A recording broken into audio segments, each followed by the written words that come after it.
Mr. Speaker, I am pleased that the Constitution has received a lot of attention in recent weeks, thanks to the Tea Party movement. It goes without saying that members of Congress should have read the Constitution many times, and we should continue to study it. Citing the particular clause of the Constitution that authorizes newly introduced legislation is a reasonable suggestion, yet in reality it will do little to restrain unconstitutional growth of federal government. We've had such rules in the past, and no benefit came of it. The laws that are passed reflect the preferences of those in charge who promote their personal agenda. For too long, that agenda has expanded government at the expense of personal liberty, regardless of which party was in charge. Generally, this trend was supported by voters who rewarded most members of Congress with re-election.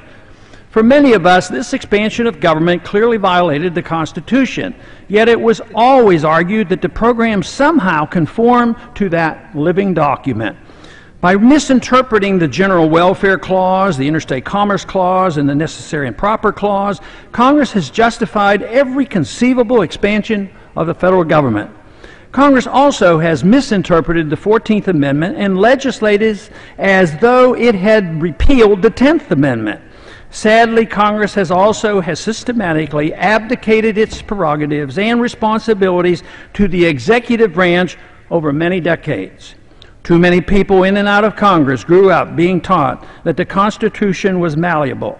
This has allowed judicial, legislative, and executive flexibility to make the Constitution a modern living document. Though the authors allowed for flexibility through the amendment process, this process has been ignored for the sake of speed and convenience. As a result, the Constitution now has little meaning, since most members pay only lip service when taking their oath to obey it. But I am encouraged by a growing grassroots interest in the Constitution, especially among the younger generation. I'm glad Congress is becoming aware of it. Our Constitution should be viewed as law, and members of Congress should be expected to follow the rule of law. But a document is just that, and it is only as good as the character of those who represent us and promise to obey it. Distorted interpretations come easily when the goal is opposite of what the original authors intended and what the plain text provides. If true liberty is not our goal, persistent efforts to rationalize misinterpretations and circumvent the Constitution will continue. Without men and women of character in Congress, respect for the rule of law, and a love of liberty, the Constitution becomes but a worthless piece of paper. Celebrating the Constitution without this understanding will do nothing to restore the greatness of America.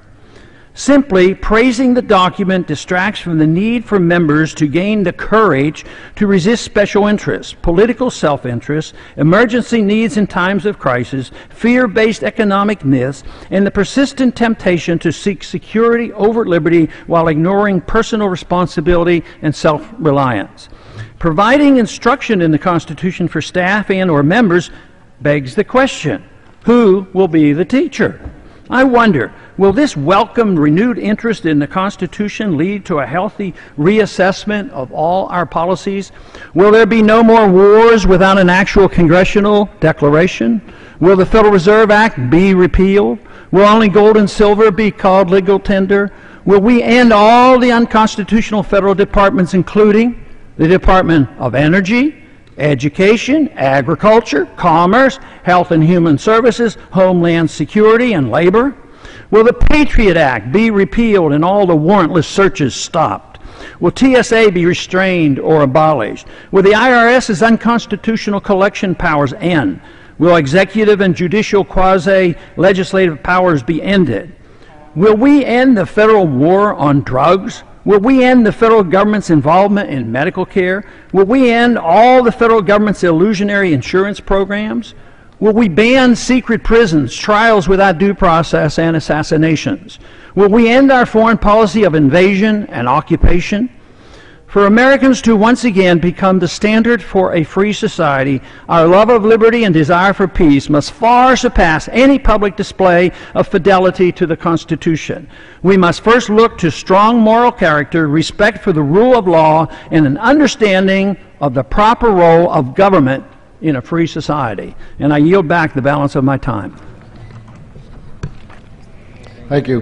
The chair recognizes the gentleman